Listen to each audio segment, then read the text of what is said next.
또 내가 보니 거기에 앉은 자들이 있어 심판하는 권세를 받았더라. 또 내가 보니 예수를 증언함과 하나님의 말씀 때문에 목배임을 당한 자들의 영혼들과 또 짐승과 그의 우상에게 경배하지 아니하고 그들의 이마와 손에 그의 표를 받지 아니한 자들이 살아서 그리스도와 더불어 1000년 동안 왕노릇하니 그 나머지 죽은 자들은 그 1000년이 차기까지 살지 못하더라. 이는 첫째 부활이라. 이 첫째 부활에 참여하는 자들은 복이 있고 거룩하도다. 둘째 사망이 그들을 다스리는 권세가 없고 도리어 그들이 하나님과 그리스도의 제사장이 되어 1000년 동안 그리스도와 더불어 왕노릇하리로다. 아멘. 아멘. 지난 수요일 저녁에 뉴욕과 뉴저지를 강타한 허리케인 아이다의 영향으로 내린 비는 사상 초유의 일이었습니다. 뉴욕시가 기상 관측을 한 이래로 시간당 강우량으로 최고의 기록을 세웠다고 합니다. 80mm, 시간당 80mm가 내렸는데 이게 최고의 기록이고 그 두 번째 기록이 49mm입니다. 그러니까 거의 2배 가까운 정도. 그러니까 1위와 2위 차이가 이 정도로 도저히 있을 수 없는 일이 일어난 것입니다. 또 2019년 12월에 시작해서 지금까지 계속되고 있는 이 코로나 바이러스, 스페인 독감이라는 게 1918년에 유행했는데 많은 사람이 죽었지만 2년 만에 끝났습니다. 그런데 이 코로나 바이러스는 지금 거의 2년이 가까움에도 불구하고 언제 끝날지, 이 의학이 발달한 이 시대에도 알 수 없을 만큼 정말 심각한 사태가 일어나고 있습니다. 이와 같이 세계에는 사상 초유라고 할 수 있는, 영어로 first time ever라고 하죠. 그런 일들이, 재난이 속속들이 이곳저곳에서 계속해서 일어나고 있습니다. 정말 옛날 같으면 10년에 한 번 들을까 말까 한 뉴스를 매달 우리는 들어가고 있는 그런 세상을 살고 있습니다. 우리 마음을 더 무겁게 하고 어둡게 하는 건 뭐냐면, 이게 이제 지구온난화의 영향, 영어로 글로벌 워밍이라고 하죠. 그 영향으로 이와 같은 재난들이 앞으로 더 많아진다는 것입니다. 지금보다 훨씬 더 빈번해지고 많아진다는 거예요. 그런데 지구온난화라는 것은 이 현상들을 과학으로 설명한 겁니다. 과학적인 관점에서 볼 때 이것은 지구의 온난화다, 이렇게 이야기하는데요, 이 모든 것을 지으신 하나님의 말씀은 이것을 전혀 다르게 봅니다. 이스라엘이 가나안 땅을 점령할 때요, 하나님께서 이스라엘에게 뭐라고 얘기하시냐면, 너희가 의로워서 내가 이 땅을 너에게 주는 것이 아니라 지금 가나안 땅에 사는 이 가나안 거민들이 심히 악하고 가증하여서 그 땅이 그들을 토해내는 것이다, 이렇게 말씀하셨어요. 그러면서 이스라엘에게 뭐라고 하시냐면, 만약에 너희도 그 땅에 들어가서 그들처럼 가증한 일을 행하고 내 앞에 악을 행하면 너희도 그 땅에서 토하여 nem을 받을 것이다, 이렇게 경고하셨습니다.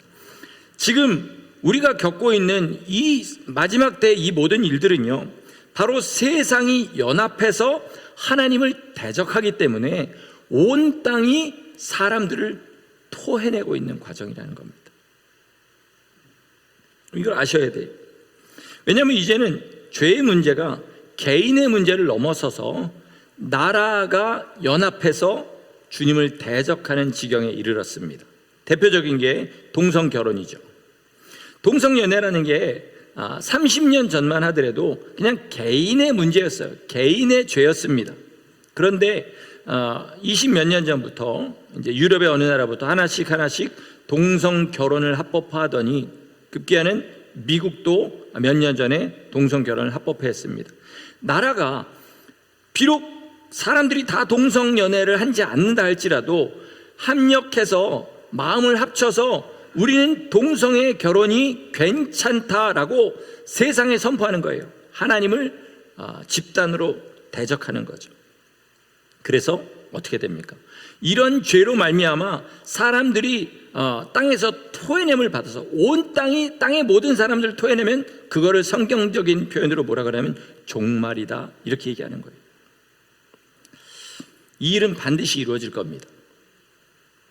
그리고 주님께서는 이 일이 앞으로 일어날 징조들을 보고 너희가 알아라 하셨는데 메인 이벤트가 있고 전조들이 있어요. 전조, 그러니까 미리 일어나는 그런 전조들이 있습니다. 그 주된 전조들이 주님 말씀하신 것이 전쟁, 기근, 재난, 그리고 전염병입니다.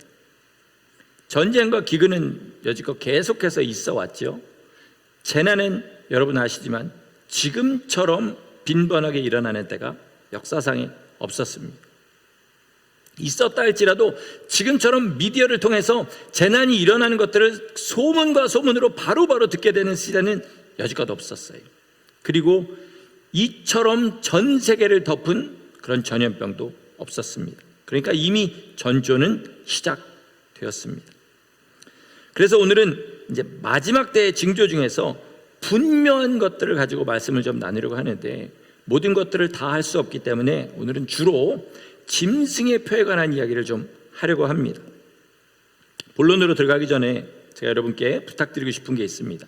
뭐냐면 성경 외에 이제 여러 가지 소스를 통해서 자기 나름대로 이 짐승의 표에 대해서 가지고 있는 그런 선입견들이 있으실 겁니다. 그러나 성경 말씀만 가지고 이야기하려고 해요. 그러니까 그것들을 잘 생각하시고 성경이 그런가 하여 잘 생각해서 바른 지식을 여러분 심령 가운데 가지시는 복된 시간 되시기를 예수 이름으로 축원합니다. 유튜브라는 게 참 그렇습니다. SNS도 그래요.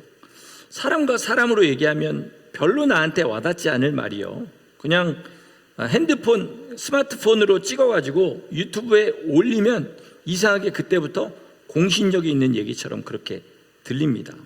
그렇지 않습니까? 제가 여지껏 목회하면서 2015년 1월 달부터 그때부터 카톡에 돌아다니는 그런 이야기들이 사람들에게 제가 잘 가르쳐 드려야 되기 때문에 받는 즉시 어떤 뉴스들을 왜 돌리잖아요. 긴급한 뉴스입니다. 그리고 돌리는 것들 있잖아요. 받는 즉시 인터넷에서 다 확인해 봅니다. 5분만 투자하면 진짜인지 아닌지 금방 알 수 있어요. 그런데 여지껏 그렇게 해가지고 진짜 뉴스였던 적이 단 한 번도 없었습니다. 최근의 예로 2, 3주 전에 왜 아프간 사태 때문에 아프간의 선교사님들 224명이 억류돼 가지고 곧 사형될 위기에 처했다, 이것 받아보신 분이 있죠? 그런 것들이 다 거짓말입니다. 어떻게 사람 224명이 다른 나라 사람이 아프간에서 죽게 됐는데 카톡으로만 그게 들릴 수가 있어요? 그냥 듣기에도 말이 안 되는데 찾아보면 이미 몇 년 전부터 내용만 조금씩 바뀌어서 계속해서 돌고 있었다는 그런 이야기입니다. 자, 그럼 이럴 때 우리는 뭐 해야 되냐? 오직 성경만 가지고 분별해야 됩니다. 아멘이십니까? 이게 정말 중요해요. 들리는 소문들을 가지고 하면 안 되고 성경을 가지고 분별해야 됩니다. 오늘 그래서 성경만 가지고 짐승의 표에 관한 얘기를 할 테니까 여러분 잘 들으시고 이것 때문에 혼란되지 않도록 이 시간에 잘 세우시기를 부탁드립니다. 오늘 4가지를 얘기할 겁니다. 짐승의 표가 무엇인지, 그 다음에 이게 언제 나타나는지, 그 다음에 이게 짐승의 표라는 것을 확인할 수 있는 성경적인 조건은 무엇인지, 그리고 4번째로 이것을 받으면 어떻게 되는지, 여기에 대한 이야기를 좀 하려고 합니다. 첫째, 짐승의 표가 무엇인가? 짐승의 표가 처음 나오는 데는 계시록 13장입니다. 다니엘서에 보면 이 짐승에 관한 이야기가 있어요. 그게 이제 계시록 13장 초반에 나오게 돼요. 근데 이 짐승이 머리 하나가 상해서 죽게 됩니다. 그러다가 다시 살아나요. 그리고 나서 다른 짐승 하나가 나와서 이 짐승을 찬양하는 일을 하게 돼요. 그리고 그의 우상을 세워서 거기에다 생기를 주고 그 우상에게 사람들이 절하도록 그렇게 합니다. 막 강요를 하고 핍박을 하고 이래서 절하도록 만들고 그 절한 사람에게 뭘 주냐면 표를 주는데 그 표가 바로 짐승의 표예요. 그래서 그 짐승의 표가 없으면 매매를 하지 못하게 만들어요. 매매라는 건 살매자와 팔매자예요. 그죠? 사지도 못하고 팔지도 못하게 만듭니다. 배고파도 음식을 살 수가 없고요. 물, 전기, 가스 이런 거 집에 나오게 할 수가 없습니다. 왜요? 표를 못 받았기 때문에. 아무리 열심히 일해도 보수를 받을 수가 없어요. 왜냐하면 표가 없으면 보수 자체를 받을 수 있는 길이 없게 되는 겁니다. 이게 짐승의 표예요. 안 받으면 먹고 살 수가 없습니다. 지금 예를 들어서 제 주머니에 100만 불이 있습니다. 이 100만 불을 바로 사용해서 아마존닷컴에서 물건 살 수 있습니까? 못 사요. 크레딧 카드나 은행 어카운트에서 데비카드를 만들어야만 살 수 있어요. 짐승의표라는 게 그때 그렇습니다. 이게 없으면 아무런 경제활동을 할 수가 없습니다. 그러니까 이거 못 받으면 못 사는 거죠. 육체적으로는 죽음을 택하는 겁니다. 이게 짐승의 표라는 걸 먼저 머릿속에 잘 두시고 그 다음 얘기를 하겠습니다. 언제 짐승의 표가 나오냐? 이게 또 우리의 알아야 될 거죠. 짐승의 표는 맨 마지막 하나님이 모든 것을 다 정리하시기 바로 직전에 나옵니다. 그러니까 짐승의 표가 나왔다 그러면 이제 몇 년 안 남았다 이렇게 생각하시면 됩니다. 주님 다시 오실 날이 이제 주님이 셋째 하늘의 현관에 쓰셔서 이제 짐승의 표가 나왔다 그러면 이제 곧 이걸 문을 열고 나오실 때가 가까워왔다는 거죠. 제가 오늘 이 첫째 부활에 관한 본문을 짐승의 표를 위해 선택한 이유가 있습니다. 첫째 부활이 뭐냐? 사람으로 태어나서 가장 큰 복을 받는 것입니다. 이거보다 더 큰 영광이 없습니다. 왜냐하면 첫째 부활에 동참하면 그때부터 이 땅은 아직 정리가 다 안 됐지만 모든 환난에서 그 사람은 제외가 돼요. 위에서 주님과 함께 오늘 168장 찬양팀이 같이 찬양한 대로 공중에서 주님의 얼굴을 배웠고 이 땅에는 환난이 일어난 일이에요. 그러니까 첫째 부활이 일어나면 어떻게 돼요? 환난에서 면제가 되고 심판에서도 면제가 돼요. 첫째 부활에 들어가면 무조건 심판을 지나서 영생의 주님의 영광에 동참하게 됩니다. 첫째 부활에 동참하면 짐승의 표라는 거 여러분 지금 생각만 해도 굉장히 어렵지 않겠습니까? 그러니까 모든 것을 다 면제받게 되니까 사람들의 관심이 어디 있냐면 이 첫째 부활이 환난 전이냐 환난 후냐 여기에 되게 관심이 많아요. 그래서 보통 요즘 장로교들은 이게 환난 전이다, 짐승의 표가 나오기 전이다 이런 식으로 얘기하시는 분들이 굉장히 많거든요. 그래야 매력적이지 않습니까? 그런데 오늘 본문에 보면 첫째 부활에 들어가는 조건이 두 가지가 나옵니다. 이걸 네 가지라고 얘기하는 분도 있는데 이제 크게 두 가지예요. 하나님의 말씀과 예수 그리스도를 증거하기 때문에 목배임을 받은 사람들, 순교자들을 말하는 거죠. 그리고 짐승과 그 우상에게 절하지 않고 짐승의 표를 받지 않은 사람들, 이 두 부류의 사람들이 첫째 부활에 참여합니다.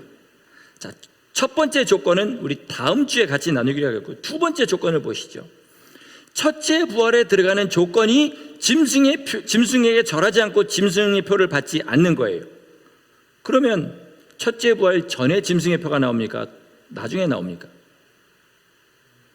생각해 보세요. 만약에 첫째 부활이 지나간 다음에 짐승의 표가 나온다면 이게 어떻게 첫째 부활에 참여하는 조건이 될 수가 있겠어요? 그렇죠? 짐승의 표가 먼저 나오니까 그 다음에 그 후에 첫째 부활이 나오는 거죠. 그러므로 짐승의 표는 언제 나와요? 환난 전에 나옵니다. 어느 정도 환난이 심해질 때까지 그게 가는지 거기에 대해서는 우리는 모르니까 하여튼 우리는 주님 오시기 전에 짐승의 표가 나오기 전에 자연적으로 죽는 길을 빼고는 환난을 피할 길이 없다라는 말씀이에요. 분명히 그렇게 나오니까 여러분 누가 그렇게 얘기하면 이것을 증거로 얘기하시면 되겠습니다. 세 번째로 그럼 이게 짐승의 표라는 것을 성경적으로 어떻게 우리가 증명할 수 있느냐 여기에 대해서 말씀드릴게요. 짐승의 표가 나오려면 우리 그냥 상식적으로만 한 얘기입니다. 짐승의 표가 나오려면 먼저 뭐가 나와야 돼요? 짐승이 나와야 됩니다. 그렇잖아요. 짐승이 안 나오는데 어떻게 짐승의 표가 나와요? 그렇지 않습니까? 그것도 어딘가 숨어서 그냥 자기 일을 몰래 하는 그런 수준이 아니라 13장에 보니까 뭐라고 하냐면 전면으로 나와서 우상을 만들고 거기에다 절해라 이럴 정도 수준까지 짐승이 나와야 그 다음에 짐승의 표가 나오는 거예요. 무슨 말인지 여러분 아멘이십니까? 예, 그러니까 이걸 상징적인 표현이다 이렇게 얘기하시는 분이 있어요. 짐승과 우상에게 경배하는 게 세상의 물질에 넘어가고 세상 명예에 넘어가서 거기에 간 거다. 만약에 짐승과 우상에게 경배하는 게 상징이라면 짐승의 표도 상징이어야 돼요. 그죠?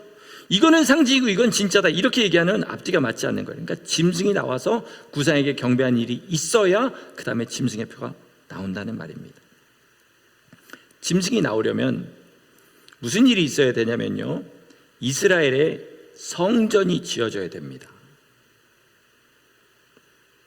이스라엘을 이렇게 표현하시는 분들이 많아요. 마지막 때의 시간표다, 이렇게 얘기합니다. 왜냐하면 이스라엘에서 일어난 일들이 마지막 때의 징조로 주님 말씀하신 것이 정말 많거든요. 그래서 이스라엘이 어떻게 되는지를 보면 마지막 때가 얼마나 가까운지 알 수 있다, 이렇게 말씀을 하는 거죠.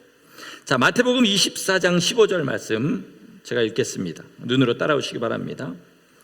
너희가 선지자 다니엘이 말한 바 멸망에 가증한 것이 거룩한 곳에 선 것을 보거든. 그 다음에는 이제 도망해라, 이런 이야기가 있습니다.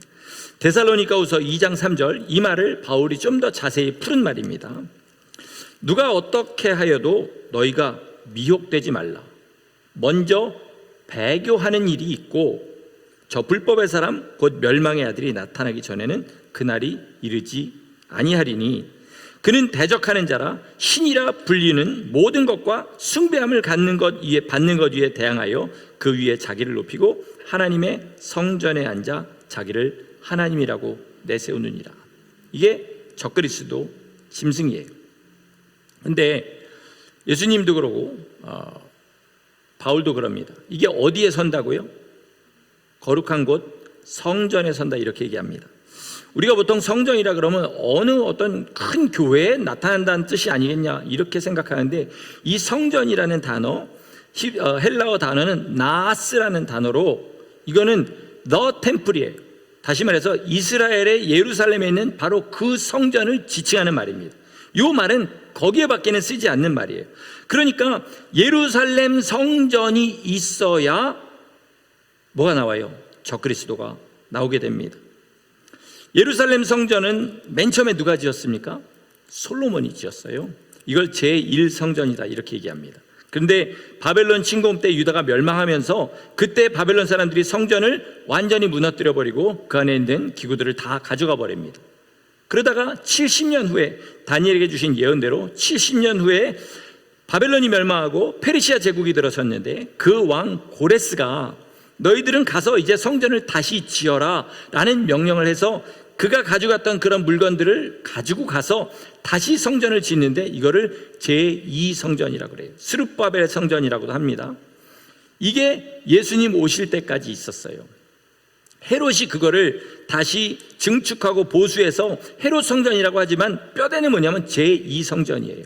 그런데 예수님이 뭐라고 하시냐면 이 돌 위에 돌 하나 남기지 않고 다 무너질 것이다 라고 예언하셔서 예언하신 대로 주후 69년에 로마가 침공해 가지고 진짜 돌 위에 돌 하나 남기지 않고 그 밑에 금이 숨겨져 있다는 소문이 있어가지고 돌까지 다 집어넣어서 성전을 완전하게 부숴버립니다. 지금 예루살렘에 성전이 있습니까? 없습니까? 없습니다. 그런데 지금 이스라엘 사람들이 성전을 지으려고 하냐, 아니면 거기에 관심이 없냐? 무지무지하게 관심이 많습니다. 어떻게든 성전을 지으려고 그 성전 안에 들어가는 모든 기구들을 다 만들어 놨어요. 없는 건 딱 두 가지예요. 성전 건물하고 법궤를 못 찾았습니다. 언약궤가 없어요. 자, 그럼 왜 이 사람들이 성전을 지금 안 지을까요? 성전이 원래 서 있던 그 자리에 지어야 되는데 그 자리에 지금 뭐가 서 있냐면 이슬람의 제2성지인 황금사원이 거기 서 있습니다. 지금 만약에 이스라엘이 그걸 부수고 성전을 지으려고 한다 그러면 세계의 모든 이슬람 국가들과 전쟁을 벌여야 되는 거예요. 그러니까 불가능한 일인 거죠. 근데 여러분, 여기서 우리가 생각해 봐야 될 게 있어요. 불과 100년 전까지만 하더라도요, 지금 그 이스라엘에 있는 그 나라, 옛 이스라엘 땅에 유대인들이 이스라엘이라는 이름을 가지고 거기에다가 나라를 세울 수 있다라고는 아무도 생각하지 못했습니다. 왜냐하면 나라를 이를 채로 이미 2500년을 떠돌아다니던 민족이었대. 그리고 힘이 없었어요, 자기들의. 그래서 이거는 그냥 어떤 상징적인 것이다, 신학자들은 그렇게 생각하고 그저 흩어져 있는 유대인들이 예수님을 믿게 된다는 것, 또는 우리 이방인들이 이스라엘의 위치를 대신 차지하게 된다는 이런 식의 대체 신학들이 주류를 이루고 있었어요. 그런데 1900년대 초부터 유대인들이 모여들기 시작하더니 급기야 1948년에 이스라엘의 건국을 선포하게 됩니다. 주변의 모든 아랍 국가들이 다 반대했어요. 이스라엘 건국할 때 그 이스라엘 국민이 몇 명이었냐면 80만 명이었습니다. 그 80만 명 가지고 누구랑 바로 전쟁을 벌였냐면 자기들이 벌인 게 아니죠. 쳐들어온 거죠. 당시 아랍의 맹주였던 이집트, 시리아, 요르단, 이라크, 사우디아라비아, 이런 모든 나라들과 전쟁을 벌이게 됩니다. 그들이 쳐들어오게 돼요. 당연히 풍전등화 망할 줄 알았는데 10개월간 전투를 치르고 그 전쟁에 이기게 돼요. 그리고 이스라엘 땅의 60%를 차지하게 됩니다. 문제는 그 60%에 예루살렘이 들어있지 않았어요. 예루살렘은 요르단의 땅이 되었습니다. 그 후에 그 요르단 땅을 다시 그 예루살렘을 차지하려고 했냐? 못했어요. 왜냐하면 지금도 유엔이 가장 싫어하는 나라가 아마 북한보다도, 겉으로는 부탄이겠지만 속으로는 이스라엘이에요. 왜냐하면 유엔이란 그 기구 자체가 사단이 이스라엘을 박해하기 위해서 만든 그런 기구에 가깝기 때문에요. 이스라엘을 정말로 싫어합니다. 그때도 그랬어요. 그래서 감히 먼저 선제 공격을 해가지고 그 예루살렘 땅을 탈환하려는 생각도 못했습니다. 그렇게 19년이라는 세월이 흘렀습니다. 그런데 어느 날 이집트와 시리아가 다시 한번 이스라엘을 공격을 하게 됩니다. 군사력으로 볼 때 상대가 안 돼 보였어요. 그래서 요르단이 가만히 생각해 보니까 이거 이기게 생긴 전투거든요. 그래서 자기들도 영토를 넓힐 목적으로 참여하게 됩니다. 그런데 그 전쟁이 6일 만에 끝나버려요.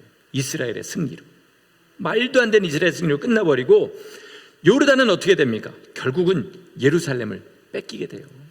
이스라엘이 예루살렘을 탈환하게 됩니다.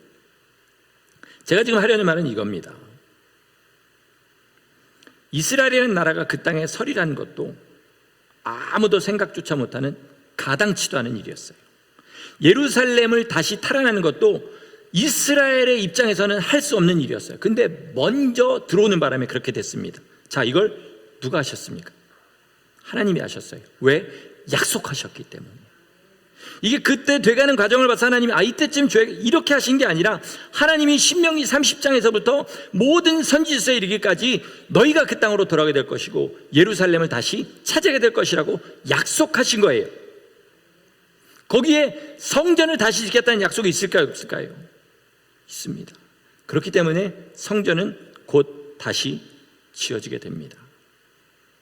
이 모든 것이 다 준비되어 있습니다. 더더군다나 최근에는 뭐가 발견됐냐면, 황금사원 그 자리가 아니라 여전히 황금사원의 소유지만 그 옆에 공터가 있는 그 자리가 예루살렘 성전이 있던 자리라, 이게 역사적으로 고증이 됐어요. 그러니까 이제 점점 무드만 어느 정도 조성이 되면 거기에 성전을 지을 수 있는 날이 온다는 거죠. 그럴 때에 짐승이 나오고 짐승이 거기에 서게 됩니다. 그때에 짐승의 표가 나오는 거예요. 자, 그러니까 짐승의 표가 되려면 짐승이 나와야 되고, 그 다음에 짐승이 성전에 서야 되고, 그리고 거기 우상에게 절하는 일이 먼저 있어야 그 다음에 짐승의 표가 나온다. 이거를 가지고 여러분 마음속에 판단하시기 바랍니다. 자, 그러면 마지막으로 이 짐승의 표를 받으면 어떻게 되느냐? 계시록 14장 9절에서 12절 말씀 읽겠습니다. 잘 들어보세요. 또 다른 천사 곧 셋째가 그 뒤를 따라 큰 음성으로 이르되, 만일 누구든지 짐승과 그의 우상에게 경배하고 이마에나 손에 표를 받으면 그도 하나님의 진노의 포도주를 마시리니 그 진노의 잔에 섞인 것이 없이 부은 포도주라. 거룩한 천사들 앞과 어린 양 앞에서 불과 유황으로 고난을 받으리니 그 고난의 연기가 세세토록 올라가리로다. 짐승과 그의 우상에게 경배하고 그의 이름표를 받는 자는 누구든지 밤낮 쉼을 얻지 못하리라 하더라. 성도들의 인내가 여기 있나니 그들은 하나님의 계명과 예수에 대한 믿음을 지키는 자니라. 아멘. 누구든지라고 그랬습니다. 목사랄지라도 짐승의 표를 받으면 지옥에 갑니다. 여기엔 예외가 없어요. 다시 회개할 기회가 주어지지 않습니다. 자, 그럼 우리 그 이유를 생각해 봐야 돼요. 짐승의 표에 어떤 장치를 해놓아서 그걸 받으면 멸망의 자식으로 그렇게 바뀔까요? 만약에 그럴 수 있다면 믿는 사람들을 잡아다가 짐승의 표 억지로 심어놓으면 될 거 아닙니까? 뭐 그게 어려운 일이겠어요? 그게 아니고 짐승의 표를 받았다는 것은 배도했다는 일이기 때문에 그래요. 짐승의 표를 받으면 뭐 해야 된다고요? 짐승과 그 우상에게 경배해야 되는 거예요. 배교를 해야 되는 겁니다. 그러니까 이 표는 절대로 속아서 받는 표가 아니에요. 잡혀가지고 억지로 받는다고 되는 게 아닙니다. 어떻게 해요? 자의로 하나님을 배반하는 일을 해야 되는 거예요. 그렇기 때문에 이 표를 받는 사람은 다시 기회가 없다라고 하는 겁니다. 내 의지로 받지 않고 누군가 속여서 이거를 억지로 사람들이 모르게 이렇게 해가지고 몰래 이거를 심어놔서 멸망하게 만든다. 이거는 성경과 위배되는 거예요. 짐승의 표를 여러분 가서 오늘 요한계시록 13장부터 한번 쭉 보세요. 짐승의 표가 우상에게 경배하는 것과 떨어져서 따로 나온 말이 있는지 절대 없습니다. 4번이 나오는데 다 똑같이 우상에게 경배하고 표를 받는 거예요. 그러니까 짐승의 표가 몰래 나올 수는 없다라는 거예요. 여러분, 10계명의 제1계명이 뭐죠? 나 외에 다른 신은 없다. 제2계명 뭡니까? 하늘에 있는 것이나 땅에 있는 것이나 바다에 있는 것이나 어떤 것의 형상도 만들지 말고 거기에게 절하지 말아라. 자, 여기엔 예외가 없습니다. 그죠? 이거는 뭐 어디에 있는 거고 나는 절하려고 만든, 물론 절을 하는 게 문제지만 하여튼 예외가 없는 말이에요. 왜 이렇게 못을 박듯이 말씀하셨는지 생각해 보세요. 이게 마지막 때랑 연결이 되는 거예요. 10년 전에는 베리칩이 나왔었습니다. 그때 막 저 다니던 교회에서도 난리 났었어요. 막 이게 베리칩이 짐승의 표다, 아니다. 막 목사님한테 울면서 막 베리칩을 빨리 설교하셔야 된다고 막 울고 그런 분들도 있었어요. 요즘은 코로나 백신에 짐승의 표가 숨겨져 있다 이렇게 말씀하시는 분들이 있어요. 하지만 성경적으로 제가 지금 말씀드렸지만 그건 맞지 않습니다. 맞지 않아요. 숨어서 몰래 우리한테 주는 것이 아니에요. 우상에게 절하고 자의로 받는 것입니다. 이 바이러스와 백신이요, 마지막으로 가는 과정에서 악한 무리들의 노림수가 있다. 이거는 저도 생각하고 있어요. 여러분도 아마 다 생각하고 있을 거라고 믿습니다. 그래서 나는 어떤 일이 있을지 모르기 때문에 이 백신 안 맞는다. 괜찮습니다. 그런 건 아무 문제가 되지 않아요.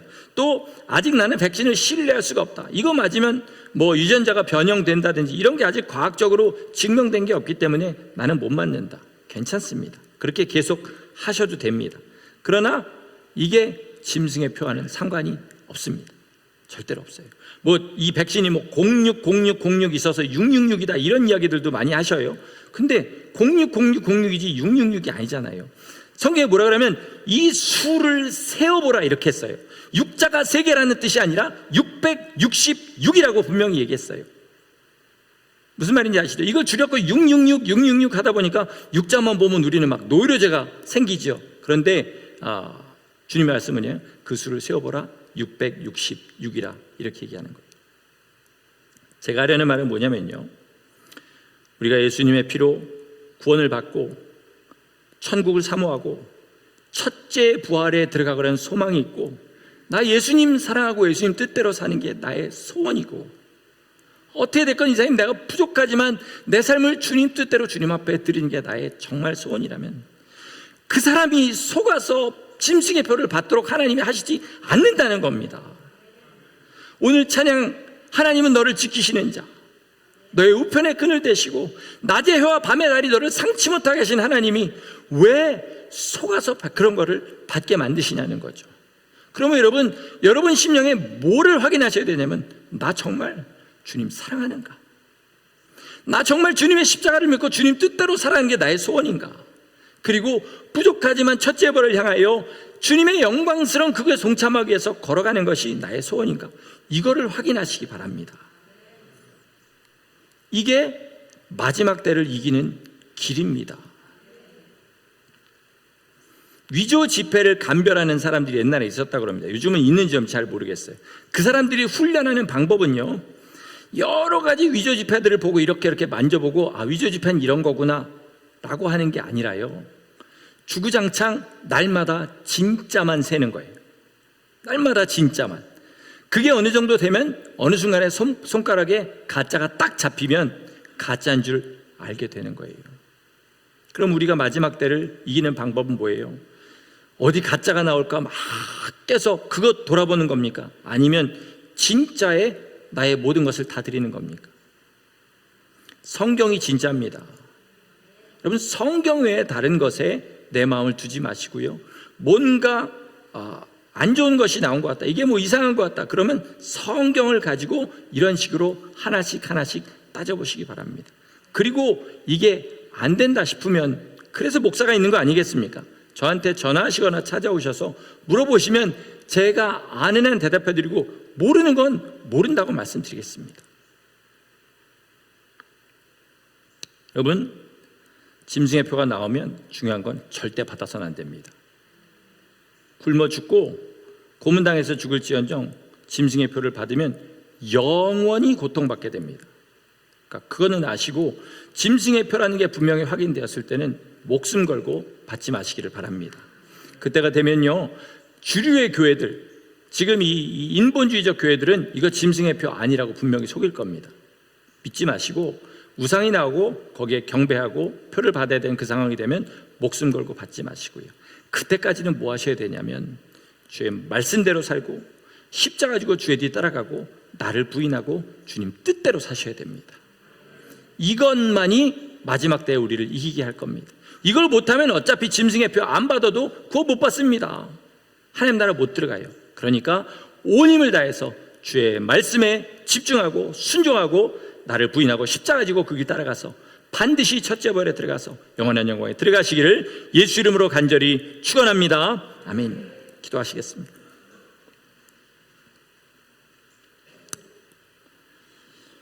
어둡고 혼란한 때라 하나님, 우리의 마음이 너무나 불안하고 어렵습니다.